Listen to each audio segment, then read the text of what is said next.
So I want to start by just showing me on your fingers on a scale of 1 to 10 right now, 0 being very not developing your ideas about your book very well, and 10 being like, oh yeah, I'm reading my book and I know all about the character. I could say all this different information. I could talk about their wants, their motivations, and all that. So show me on your fingers how comfortable you're feeling about being able to talk about your characters in your book right now on a scale of 0 to 10. Everybody, share on your fingers.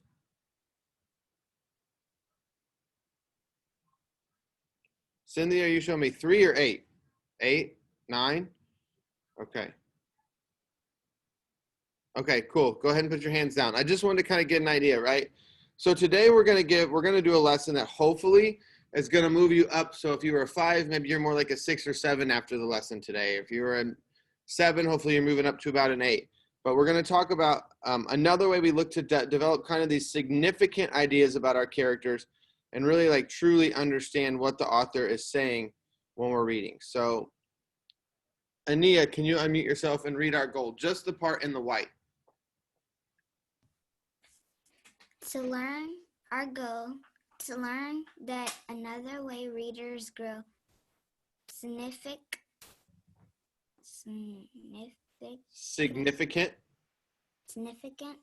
ideas about a character is to notice anything that spotlights. Thank you. And so what that means is that as readers, we have to be able to recognize when an author repeats something or talks about something in a story like over and over again, or describes something and they spend a lot of time describing something or emphasizing something, smithing. The author usually does it on purpose, right? So if they're repeating about something over and over again, they're probably doing it on purpose. And we probably need to stop and think to ourselves, why? Why does the author keep pointing this out over and over and over again? So we're going to look at this with the Tiger Rising, and then we're going to see if you guys can do it with your own books later today in independent and small group reading. So some things I want you guys to understand is that authors create specific characters for a reason. Corbin, can you read that first little dot, the first bullet point? Authors take as much time. Authors take as much time and care to name a character as your parents took to name you. Thank you. So that means that they think a lot about the character's name and why they named a character a specific thing. And that's actually super important. And we, last year as 4th graders, I don't think the 3rd graders got to go, but a professional, I'm going to go grab his book. A professional author last year named David Slavin, he wrote, I don't know if anybody's ever read the Odd Gods book. They're actually pretty good. But he wrote the Odd Gods books. He came to Nora and talked about his writing process and what he does to write. And he talked about how much thought, he puts a ton of thought into naming his characters. CJ, can you read the next one? The protagonist is always. If the protagonist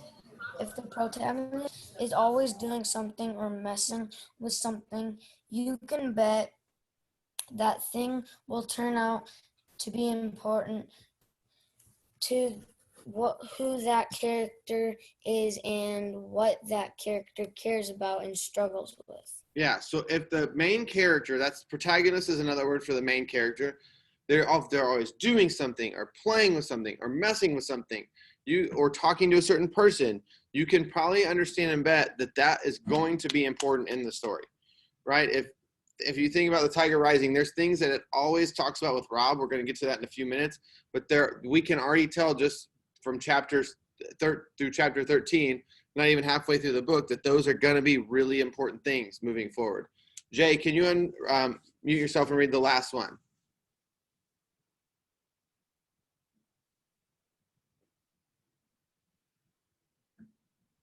Jay, can you hear me? Try somebody else. Can you read the last one for us? If a habit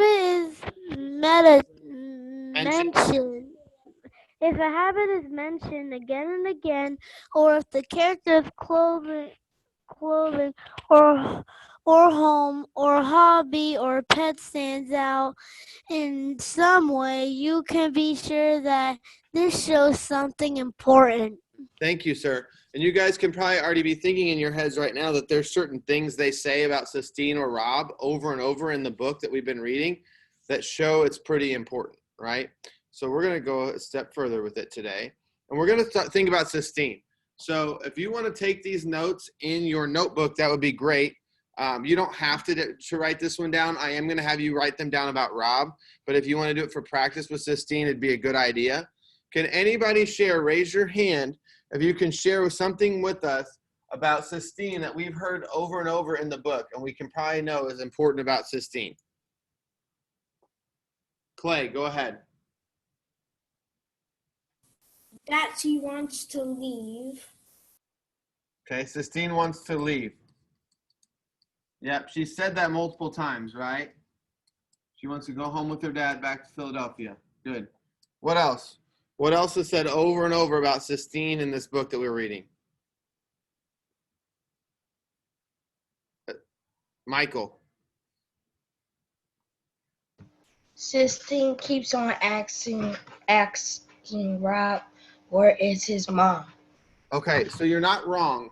That's something that happened in the last chapter only, though. We're looking at from the very beginning of the book to later on in the book. So while you're correct that she does that a lot in the last chapter, we're looking at things that are mentioned throughout the entire book, all right? I saw Asil's hand go up. Go ahead, Asil. She's still acting rude to him, even though she doesn't like. She thinks that he's a good guy, and they want to be friends. I think she's just doing that so other people don't judge her. Okay, so we're going to say she acts rude or very blunt. And the word blunt means that she's saying things like she's very straight up. She's telling people how it is. She doesn't like hold back. She calls it how it is, right? Anything else about Sistine? I can think of a couple things the author mentions a lot. The author mentions this a lot.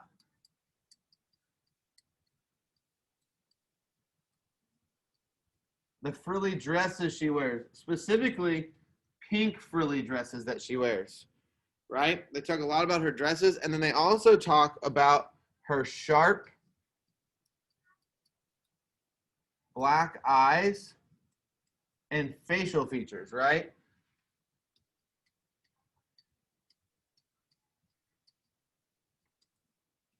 And I think that, like,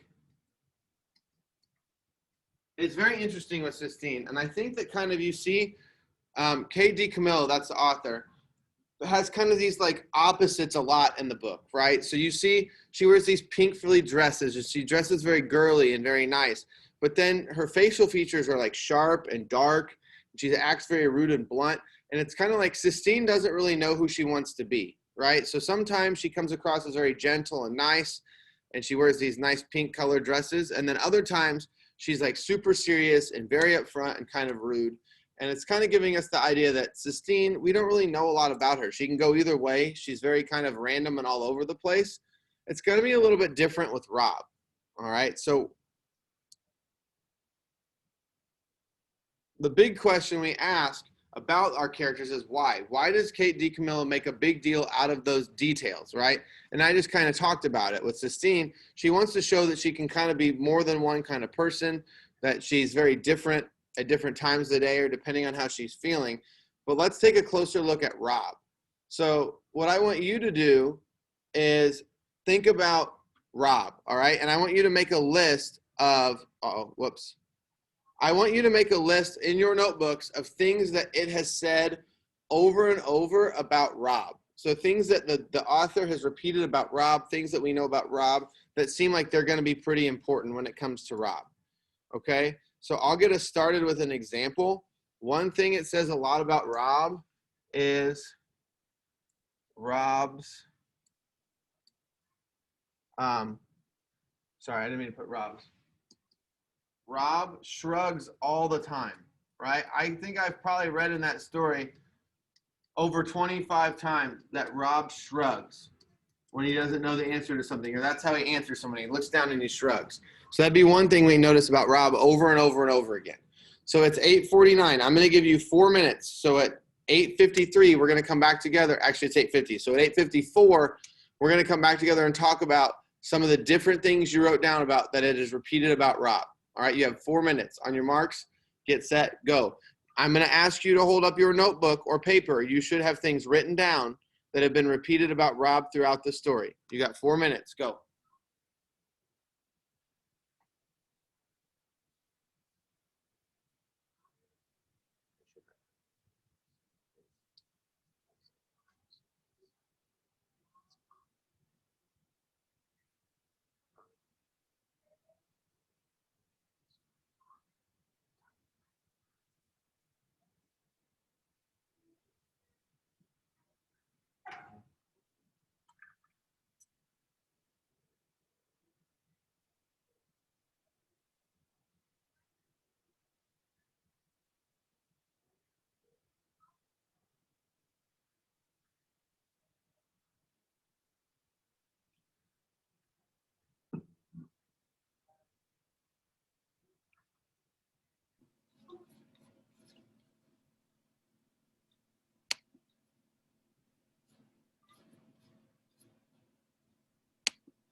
You guys have about 2 minutes left. About 2 minutes left.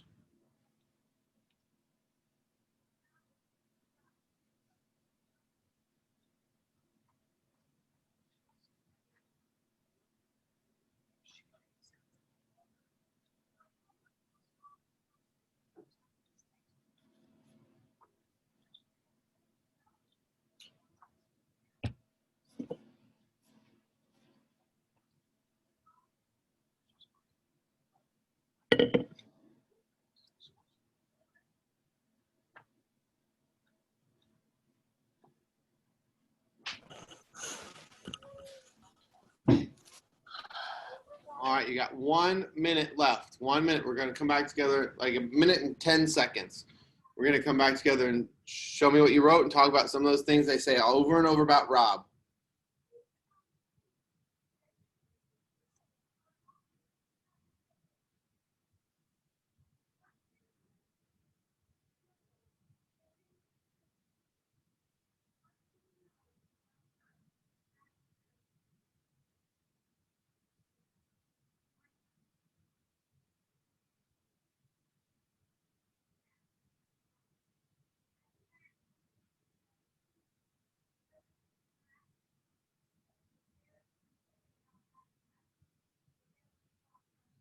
Okay, 30 more seconds. 30 more seconds.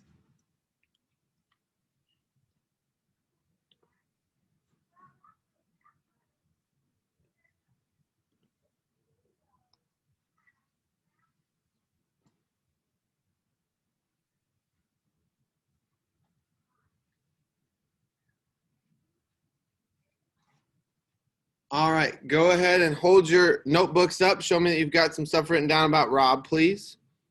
Thank you, India. Thank you, Jay, CJ, Ivory, thank you. Clay, thank you. Cynthia and Alejandro, thank you. Henry, thank you. Corbin, thank you. Kyrie, thank you. Dunya, thank you. Alex J, thank you. Mary Lay, thank you. Okay, you can go ahead and put your notebooks down. All right, who would like to share something you wrote down that we have heard repeated over and over in the story about Rob? Ania. They talk about his suitcase, close his suitcase. Yep, so Rob's, I'm going to put in parentheses, emotional, or sorry, not in quotation marks, emotional suitcase. Now, when I say his emotional suitcase, we mean, if you guys can remember, we've talked about this, it's not an actual suitcase he's walking around with, right? It's just what he closes his feelings in. He imagined he has a suitcase zipped with all of his feelings locked inside. So yes, they've said that a lot about Rob throughout the story. That's probably important. What's something else that we've heard mentioned a lot about Rob throughout the story? CJ. His rash. Rob's rash. his itchy legs, and rash. Very good. Thank you. Couple other things I can think of. What else did some people write down besides those two? Somebody that we've not heard from. Cynthia, what's something else you wrote down? Rob thinking about the tiger. The tiger, yep. Rob thinks about the tiger all the time. We've heard that several times in the story. Let's see if we can come up with one more. Jay. He doesn't want to talk about his mom. So yeah, his mom. We'll just put his mom, right? Actually, let's see if we can come up with one more, because Wyville and I came up with a list a minute ago while you guys are working. We have two more things we thought of. Corbin.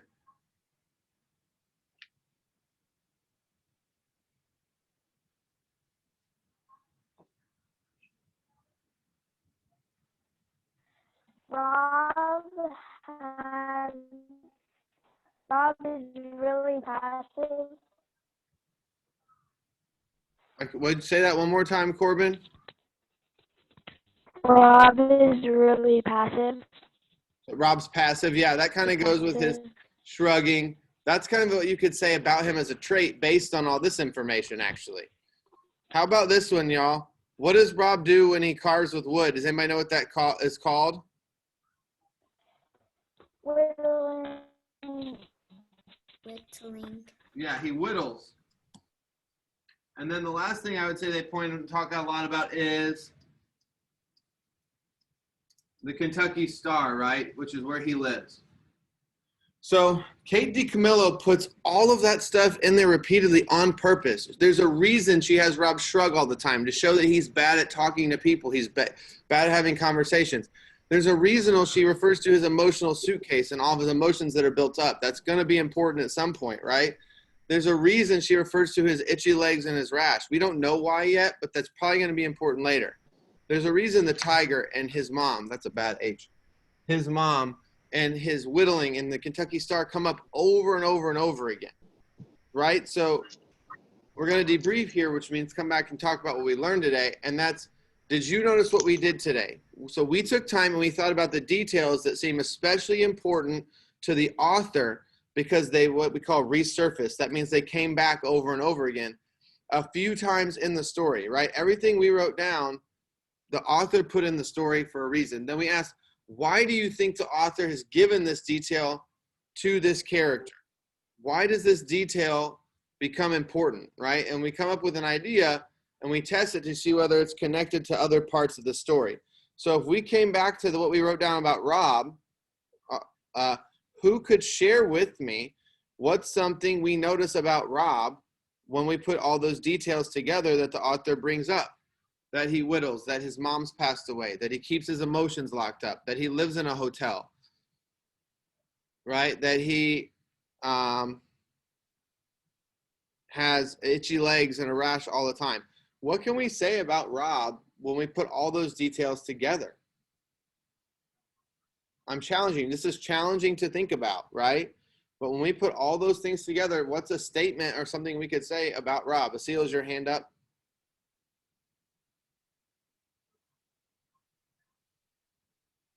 That was for the other, the From earlier? other. Okay, that's okay. I want somebody to be a risk taker. What can we say about Rob or Rob's life? Michael, go ahead. Thank you. I think that Rob is curious Okay, what makes you say that? because he's curious about finding the tiger and talking about the Kentucky Star. Okay, so he shows that he's curious. He wants to learn more about the tiger. That's brought up. That's a small thing, yep. But I'm saying we put everything together. So think about this for a second. When we say that Rob shrugs and he doesn't like to talk to people all the time, he's got this emotional suitcase where all this feelings and all this stuff is locked inside of him. He's got these itchy legs and this rash he's dealing with all the time. He's lost his mom. He whittles to kind of help himself cope and think of things. He lives at the Kentucky Star Motel. when we put a lot of those things together, what does that kind of tell us about Rob? Kyrie, Ania. I think that Rob is jealous because other people probably don't have itchy legs or doesn't have a rash, or probably other people don't riddle like him, or other people might not. Their mom probably hasn't died. Okay, so I'm going to use that feeling you said, jealousy, and we'll go a little bit further. I'm going to let Corbin speak first, and then we're going to kind of wrap that into one statement. Go ahead, Corbin.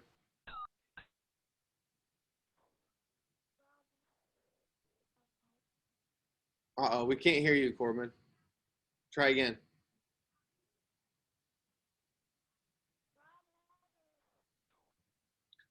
All right. Sorry, bud. We can't hear you, so we're going to have to keep going. So if we take that, I'm going to say Ania's said he might be jealous. So really, Rob is jealous of people who kind of haven't had to deal with the things he has to deal with. Do you think we can say, based on the stuff we've had written about Rob, that Rob's had a pretty tough life, right? Or his life is tough right now, right? He's got his mom passed away. He's got this dad who doesn't let him cry. We could have probably written down that Rob never cries too, right? They say that a lot. He's got these legs and this rash thing that he's dealing with. He gets picked on at school. He lives at a Kentucky Star motel, right? And that's probably why he shrugs all the time and he doesn't want to deal with people. He just, for somebody who's in 6th grade, Rob's had a really tough life. And we can probably say that about him based on those different things that we wrote down and what Kate DiCamillo repeats over and over and over in that story. So that's what we're kind of looking for. Can we take a lot of these things that we've written down about a character and connect them into kind of saying something about him? And we can probably say he's got a tough life. Things for Rob are not easy. All right. So your job today is going to be to, sorry, we're going to come back to this. Sorry, that's my fault. Your job today is going to be to think about the details that your character or your author has used about your character or a second character over and over and over in the book you've been reading, right? So what has come up over and over and over again in the book you've been reading? And that's what you're going to have to remember. Earlier in the year, we talked about reaching back to earlier in the book. So if you're on page 150 of your story, you're going to have to think about, what has my author repeated over and over and over again throughout my whole story that I can come back to now that seems like it's going to be important? And what does that tell me about my character? All right. So a starter sentence, you could say, like, could it be that the author is trying to tell me, and then come up with what your statement is. This is on the page where you have your actual assignment. Okay. So when you go to Canvas today, I'll just show you guys. I know that it seems repetitive, but I want to make sure we know how to get to our assignments every single time. So if we go to our Canvas page and we go to Friday, sorry, get this stuff dragged out of the way here. And we go down to Friday and we click on reading, we can see the lesson 9 assignments right here. It says, what details, habits, and features are given to your character or second character? What does this tell you about your character? So you're answering that, and says it's important to work. The work is in your reading notebook. So you're going to write this stuff down in your notebook, and then you can either retype it or take a picture or record a video. There's some samples right here of student work for you guys to look at too, if you need to look at it, okay? Before you go, this is your job, and then you can sign off and go get to work on your assignment. I'm going to go back to this other slide here. You need to add these 2 things. So the other day we wrote down an anchor chart that said, grow your ideas about a character. And we're going to add these 2 things. Notice anything about a character that the author repeats and think why. And then repeated details, traits, features, objects, they are significant. So you're going to write those 2 things down. After you've written them down, you're going to show me your notebook that you've written them down, and I'll say you are good to go. All right? So after you've written those down, show me your notebook, and I will say you're good to go. Do not forget, your reading group is a requirement. When you are done on here and you log off, you need to sign on to your reading groups at the correct time. So write down those 2 things. Show me on your notebook when you've got it done, and I'll let you go to start your reading. You need to get back on at 9:10. Yep. If you're in a 9:10 group, you need to be back on at 9:10. If you're at 9:40, you need to be back on at 9:40. 9:10 might be a couple minutes late actually for me because I have to close the meeting to save the lesson recording before before I can get back on. So you may actually be a couple minutes ahead of me, and that's okay.